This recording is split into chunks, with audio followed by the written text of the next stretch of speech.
What's up, everybody, and welcome to another episode of 161st and River. And we have a lot more to discuss today than I thought we were going to have coming into it. So, about an hour and a half ago, 2.5 hours ago, was the non tender deadline where MLB teams had to decide if they're going to tender players who are pre-arbitration eligible a contract or not. So the Yankees settled agreements with two players and non-tendered five. So we're going to go over that. We're going to start with the good news and then work our way to the bad. Clark Schmidt and the Yankees settled at 1 year, $4.5 million. Per Robert Murray of Fansided, he had it first, not Mark Feinsand, by the way. Schmidt will be coming off of Tommy John surgery this season. Don't know when he'll get started on the year, but 4.5 is he was projected for more, so he took a pay cut compared to what he was expected to get.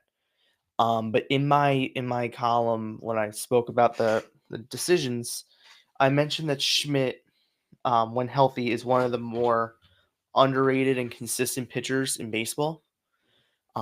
He normally, all of his starts are 5 or 6 innings, 3 runs or less, and he's consistent, but he's got a bit of an injury problem. That injury log gets longer and longer and longer every year.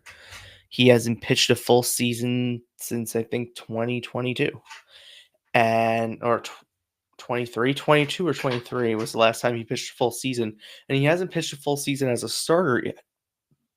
So Schmidt has got some question marks, and he'll be starting the season probably not until August or September. So I didn't expect them to non-tender Clark Schmidt because that would be completely malpractice. But 4.9 million or 4.5 million is a little much for a player who is not going to be pitching for 85% of the season. But not my money. The next player, I'm kind of surprised that they settled this early with him, Oswaldo Cabrera. Oswaldo settled with what was projected 1.2 million for a year. So he's going to be a solid utility player. All indications point to that he'll be ready for spring training after the injury he sustained in Seattle in May, the ankle fracture. So Cabrera is a very, very good clubhouse presence for the Yankees. The guys really, really enjoy him being around. He's a high vibes guy. And you know what? They need guys with versatility and can move around and with speed, and Cabrera offers that. Cabrera offers speed on the base paths. He offers versatility. He's a switch hitter. He could play pretty much every position except for catcher. And Cabrera is a solid move. Now, some people were like, well, you have Caballero for that. Okay, well, you can never really have too many, right? Cabrera's not a full-time player, and we kind of saw that when he was at third base to start the year. He's not a full-time guy.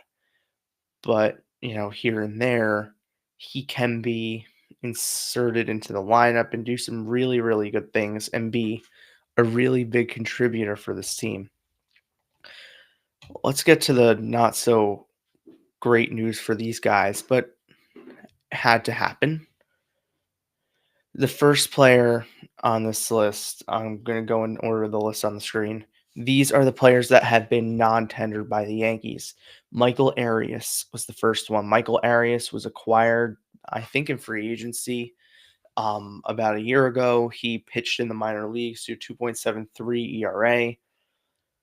But he's another health concerned player, and the Yankees need 40-man roster spots in order to do what they're going to do this offseason, right? Their 40-man roster right now is at 36, but they need roster spots in order to do what they want to do and achieve their goal. And unfortunately, Arias doesn't meet that when they might bring someone in to fill Arias' spot on a non-roster invite in spring training who might impress, kind of like Luke Weaver did. They signed Luke Weaver to a $1 million deal. Let's see. And Luke Weaver ended up closing games by the end of the year. I'm not saying that's going to happen, but I'm saying something like it could happen. Mark Leiter Jr., this should not have surprised anybody. Mark Leiter was probably one of my least favorite pitchers to watch. He posted a 4.89 ERA across the season and a half he had every time the bullpen melted down or pretty damn close to it. It seemed like he was in the middle of those issues, and it was time. I mean, the Yankee bullpen needs to improve, and while Leiter had a lot of bad luck on his side, which I thought would have probably played more of a decision in this, it didn't. This is a good decision from the Yankees. Now, the next one, Scott F. Ross, who I don't even think I mentioned on here, which means I need to go back and edit it, which is fine. So Scott F. Ross was acquired by the Cubs, and in being acquired by Chicago, he was good in 2022 and just hasn't been healthy since. And when he's been up, he's been ineffective. So good decision there. Jake Cousins, kind of the same thing.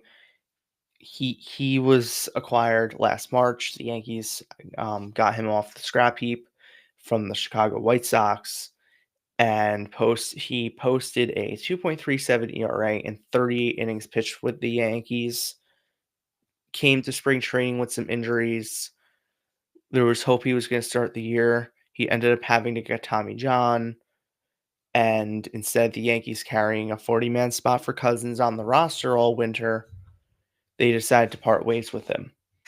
Now, a Jake Cousins reunion would not surprise me if, he doesn't find a deal and they circle back kind of like they did with Loizaga. But I think the Yankees are looking to explore their options before they explore that one. And Ian Hamilton. Ian Hamilton was a fun story of 2.64 ERA in 2023. Since then, it's been downhill. He was optioned in July to the minors after being, the Slambio became a meatball, and he was just ineffective. And all 5 relievers on this list were just plain flat out ineffective. And overall, good moves from the Yankees today. They did more than I thought they would. And I knew they would do moves because Brian Cashman told us they were doing moves. And that's going to get me to my next segment.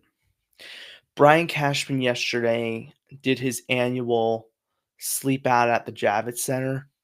Every year he does this really, really great thing where he sleeps out outside to raise money and awareness for the homelessness through Covenant House. So really, really great thing for that Cashman does. Really, really awesome. But when he was doing this, he took some time to speak with the media. And a lot of different things came up, among which was his off-season plans and free agency.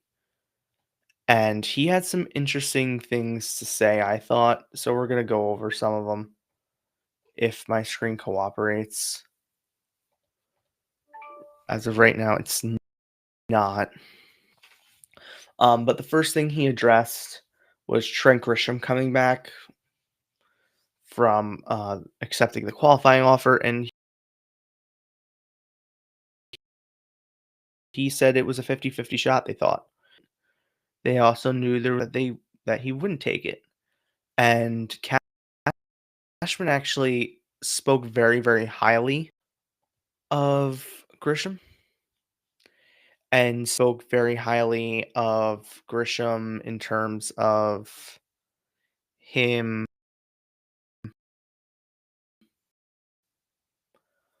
um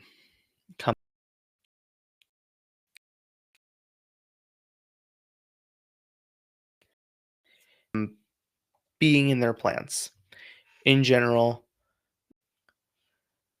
the Yankees needed someone to be, I guess, another outfielder. So Cashman also had this other very interesting quote now that I have my column up. He had this interesting quote here. Um, Here. It gives us a little bit more going in. Now we have Dominguez and Jones competing for left field, and we have Grisham and we have Judge, and referred to Dominguez and Jones as kind of like the backup plan, as like the well, if all else fails, we still have these two. And it was like, wait a minute, these are the guys you've been hyping up for years. What do you mean if all else fails?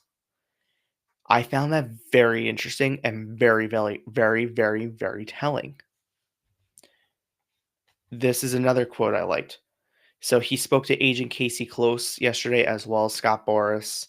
He's got Kyle Tucker, which amongst others. So that's the nature of the beast in the winter, Cashman said. You play it out, you talk to different teams. I had several conversations with teams today trying to find a way either to make a trade or add a free agent, and we kept going and going and going. So pretty much talking about how he wants to make changes. We'd love for Bellinger to come back. I talked to Scott Boras yesterday about Bellinger and other free agents. He mentioned Schwarber, but that's more of a due diligence. This is the quote I was referring to about Grisham. It was a close call, but we expect that he comes back because we believe he's capable of replicating what he did this past year. I wasn't surprised he took it. It actually seemed like he was happy that he took it. And then I mentioned down here that Cashman continuing to have conversations with agents about Tucker and Bellinger signal that either Jason Dominguez or Spencer Jones or both could be traded this offseason. One of them's gone. There's no way the Yankees enter the season with both of them on this roster. If they do, it's malpractice.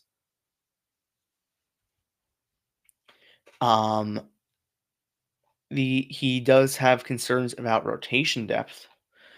On paper, we're going to be really good when healthy, which is right. But you know what? Cashman's been doing this a long time.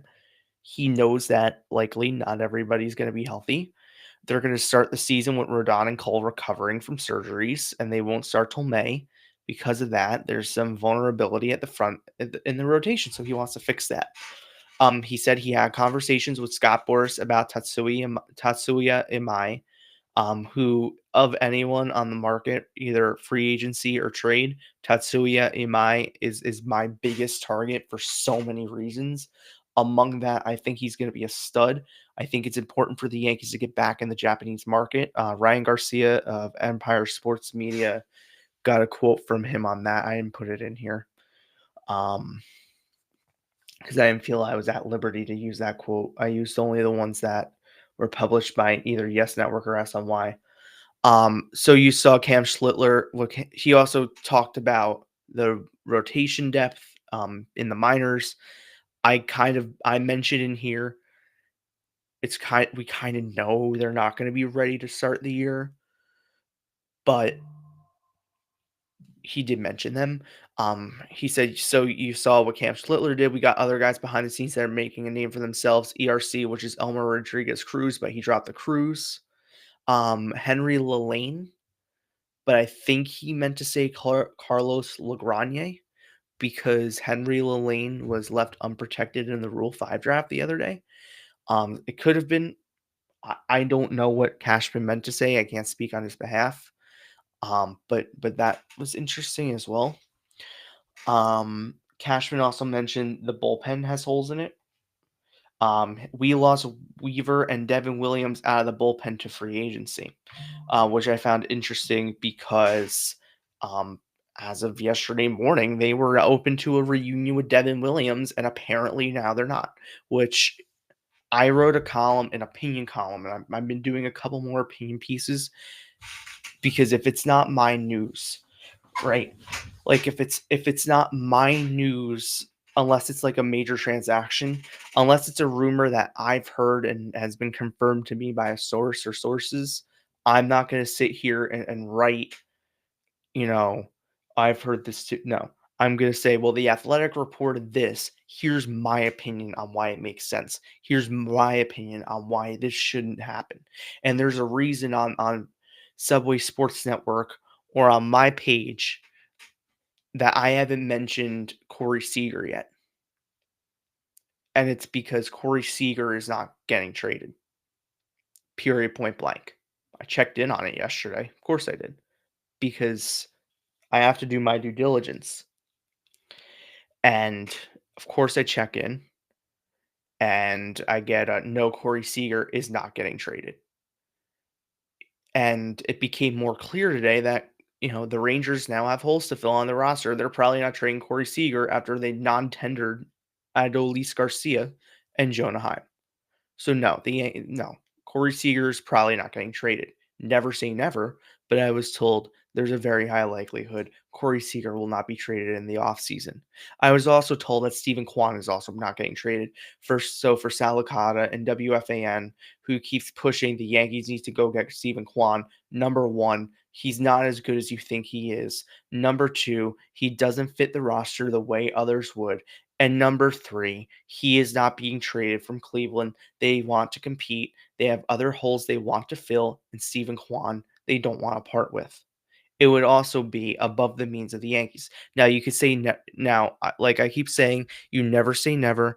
I am saying there's a very high chance that Stephen Kwan is not traded this offseason unless they're blown away and the Yankees have outfield depth and will not be blowing away the Guardians. So I'll check in on things and before I post. I know Talking Yanks posted yesterday.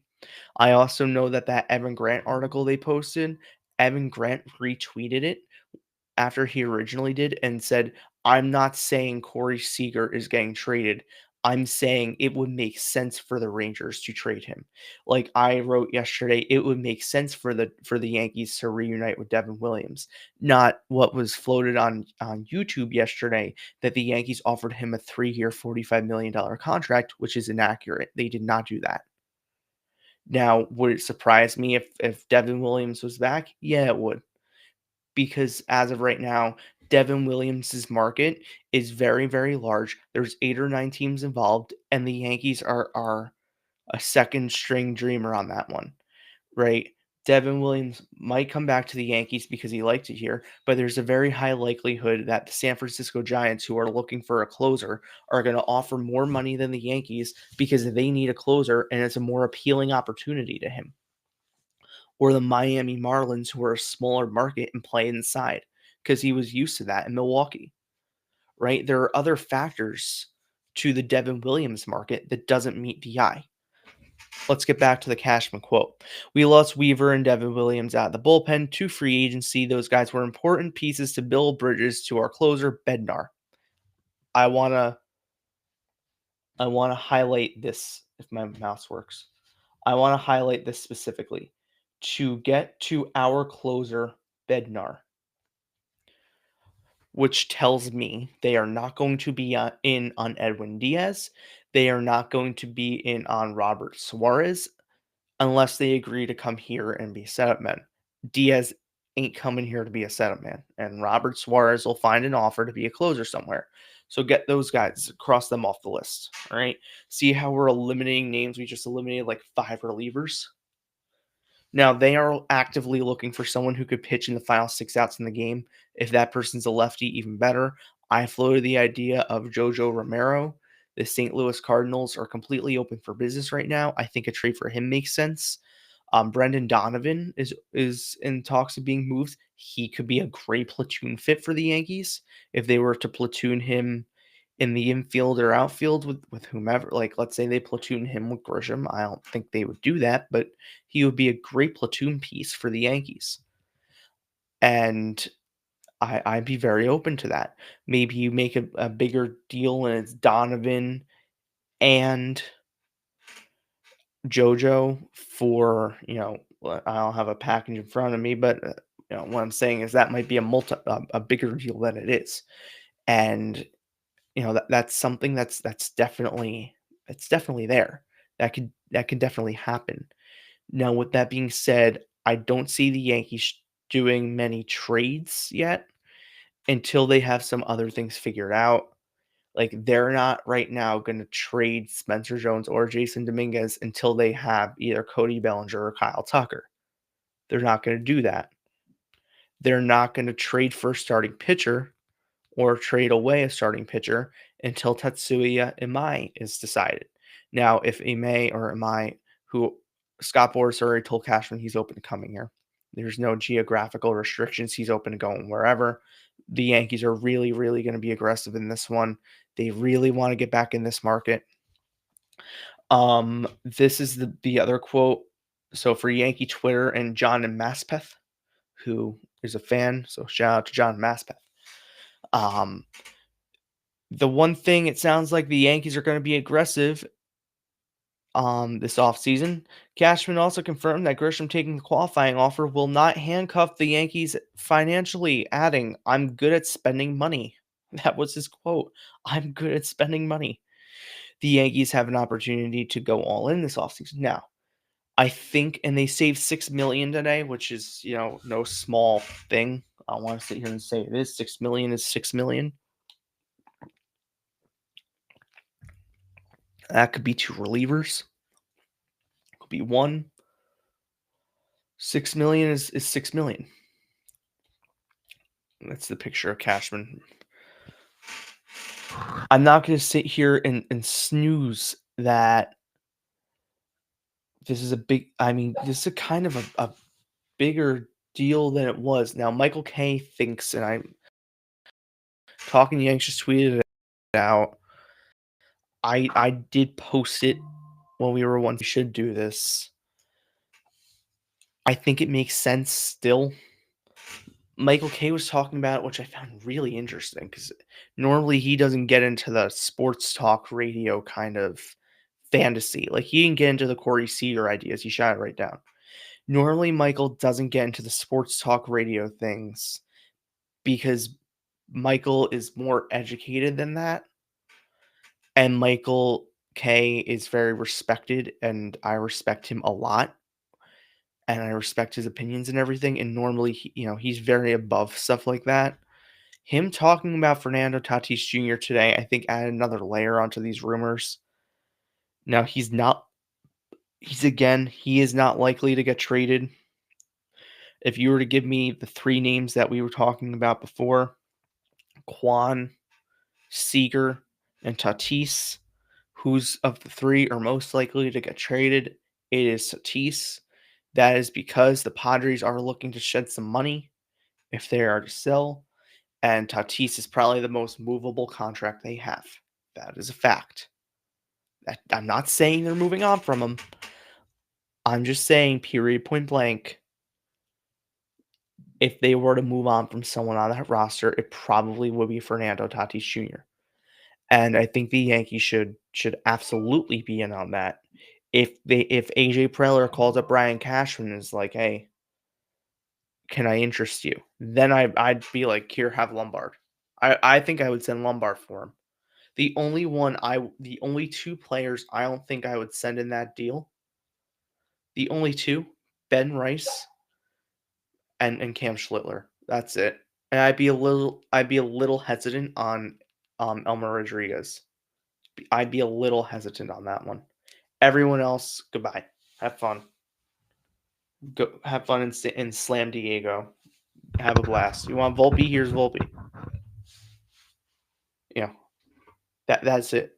Like that. And I would honestly, if I were the Yankees, think of that.